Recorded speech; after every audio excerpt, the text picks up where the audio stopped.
عزیز طالبات، اس کے پہلے کہ میں نے ناول کے فن پر آپ کو ایک ویڈیو جو ہے وہ شیئر کیا تھا، اور اب اسی کے بعد یہ دوسرا بھی اسی سے یہ ایک مربوط ہے ناول کا فن۔ جیسا کہ آپ کو معلوم ہے کہ ناول جو ہے وہ 19ویں صدی میں اردو ادب میں آیا، اور ناول جو ہے اس کے معنی ہوتے ہیں انسانی زندگی کا غیر مطالعہ، اور ناول کا موضوع جو ہوتا ہے وہ حیات انسانی سے تعلق رکھتا ہے، اور ناول کے ذریعے کسی سماج کے مسئلے کو پیش کر کے اس کا حل دیا جاتا ہے۔ ناول پڑھنے سے پہلے ہم اس کی ٹیکنکس پر کچھ باتیں کرنا چاہتے ہیں۔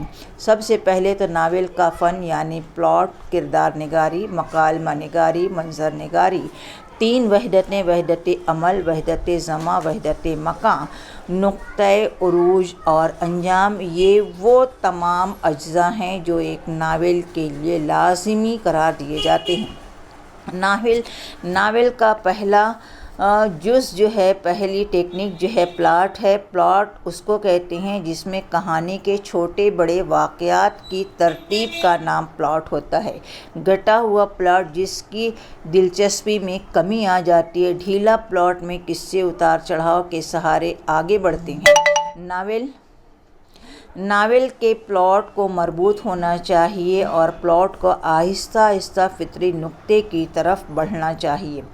مکالمہ نگاری، جیسا کہ آپ جانتے ہیں کہ کسی بھی کہانی کو پیش کرنے کے لیے اسی سماج اور اسی سماج کے لوگوں کا انتخاب کیا جاتا ہے، اور مکالمہ نگاری جسے ہم ڈائلاگ رائٹنگ کرتے ہیں، تو مکالمہ جو ہے وہ اظہار خیال کا ایک ذریعہ ہے اور ناول کے لیے ایک اہم جز ہے۔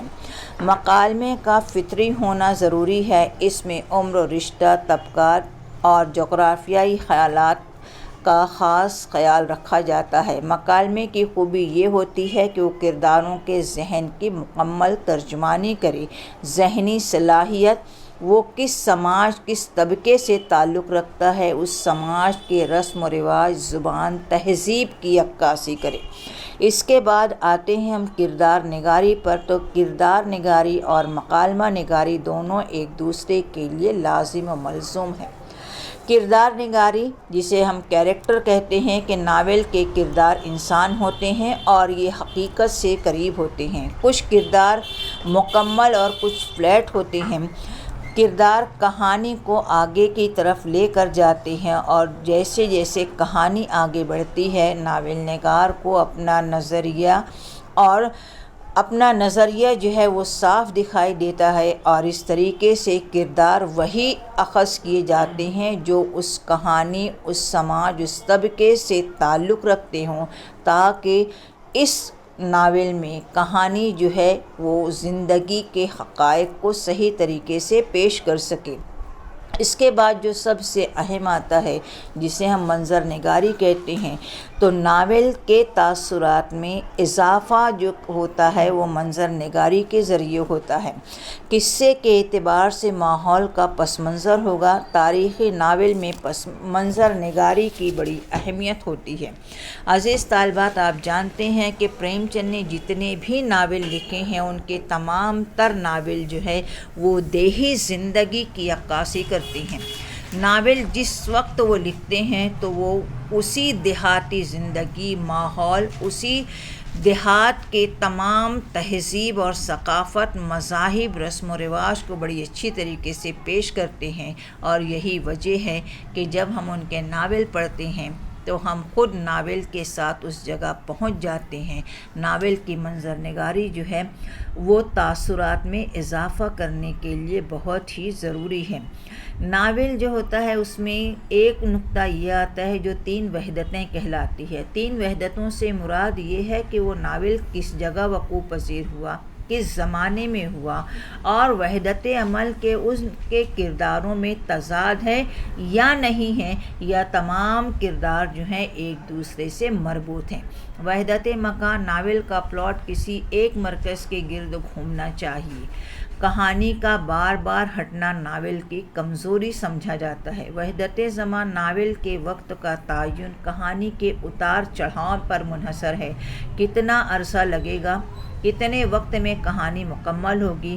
کہیں ایسا نہ ہو کہ زیادہ عرصہ یا کہانی اتنی طوالت اختیار کر لے کہ قاری کے لیے وہ بوریت کا سامان فراہم کر دے۔ وحدت عمل، کردار اور عمل میں تضاد نہیں ہونا چاہیے۔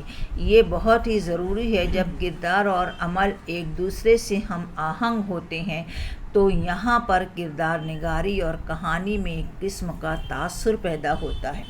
عزیز طالبات، نقطۂ عروج جیسا کہ آپ جانتے ہیں کہ یہ وہ مقام ہوتا ہے جہاں پر تمام کردار سمٹ کر ایک جگہ جمع ہو جاتے ہیں اور ناول نگار جو ہے اس سماج، اس طبقے کے مسئلے کو پیش کرتا ہوا جب نقطۂ عروج پر آتا ہے تو وہ مسئلہ پوری آب و تاب کے ساتھ سامنے آ جاتا ہے اور یہیں سے مسئلے کا حل دیا جاتا ہے۔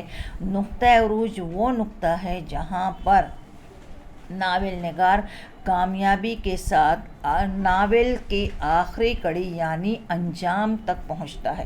ناول کی آخری منزل، انجام، یہاں پر ناول کے اچھے برے اور کامیاب اور ناکامیاب ہونے کا انحصار ہوتا ہے، یا یوں کہا جائے کہ ناول کی پوری کہانی کا نچوڑ اسی انجام پر منحصر ہوتا ہے اور انجام کی کامیابی ناول کی کامیابی ہوتی ہے۔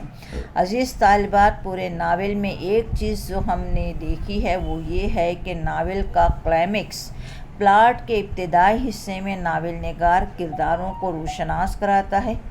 دوسرے حصے میں معاملات میں گتھیاں پڑنی شروع ہو جاتی ہے، یعنی کہانی جو ہے وہ دھیرے دھیرے مسائل کو سامنے لانا شروع کرتی ہے۔ تیسرے حصے میں وہ معاملات الجھ جاتے ہیں۔ کہانی کا یہ حصہ کلائمیکس کہلاتا ہے۔ عزیز طالبات، آپ کو MCQs میں پوچھا جا سکتا ہے کہ ناول کا وہ حصہ جس میں معاملات الجھ جاتے ہیں اسے کس نام سے یاد کیا جاتا ہے؟ تو آپ کو یاد رکھنا چاہیے کہ وہ حصہ جس میں پورے معاملات الجھ جاتے ہیں وہ حصہ کہانی کا کلائمیکس کہلاتا ہے۔ چوتھے حصے میں معاملات جو ہیں وہ آہستہ آہستہ سلجھنے لگتے ہیں اور پانچویں حصے میں نتائج برآمد ہوتے ہیں اور کہانی اپنے اختتام پر پہنچ جاتی ہے، اور اس طریقے سے ناول کے لیے کلائمیکس کا ہونا بھی بہت ضروری ہے۔ عزیز طالبات، آپ یہ جانتے ہیں کہ ناول کی کہانی، ناول نگار کا نقطۂ نظر، سماج، طبقات، حالات، زبان، یہ وہ سارے عوامل ہیں جس سے ناول کے اندر ایک قسم کا تاثر پیدا ہوتا ہے۔ آپ نے ناول پڑھا ہے اور یاد رکھیے کہ آپ کے سلیبس میں ہسٹری آف ناول اور پہلا کوشچن دیا ہے ٹیکنکس آف ناول، آپ کو اس پر بحث کرنا ہے۔ تو بچوں، آپ کو اس کے خاص باتوں کو یاد رکھنا ہے۔ یہ پوچھا جا سکتا ہے کہ انجام جو ہے یہ ناول کی کس منزل پر آتا ہے۔ یہ بھی پوچھا جا سکتا ہے کہ کردار اور مکالمہ نگاری کس صنف میں ایک دوسرے کے لیے لازم و ملزوم ہیں۔ تو آپ کو اس کا آنسر جو ہے وہ ناول، ڈرامہ، افسانہ، تینوں جگہ یہ چیزیں جو ہیں ایک دوسرے کے لیے لازم و ملزوم ہیں۔ تو ٹھیک ہے، اب ہم اس کے آگے پڑھتے ہیں۔ اگلے ویڈیو میں انشاءاللہ پھر ہم ملاقات کریں گے۔ تو آپ کو یہ دیکھنا ہے اور اس سے آپ سے بہت سارے کوشچن اس سے آپ کو ارائز کرنا ہے۔